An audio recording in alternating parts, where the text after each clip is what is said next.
As you can see, there's all kinds of room for activities in this motorhome, guys. But I'm a little tired. It's been a long day on the road. I just want to take a seat and relax.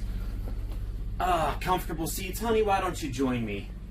You know, after a day on the road, I just like to relax, watch maybe a football game or some TV. So, oh hey, let's just raise the TV up over here.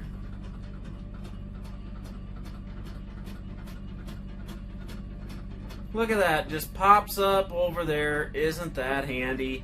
You can see, guys, up above, they've got the JBL surround sound system, the speaker bar up there. And of course the TV just pops up from out of there.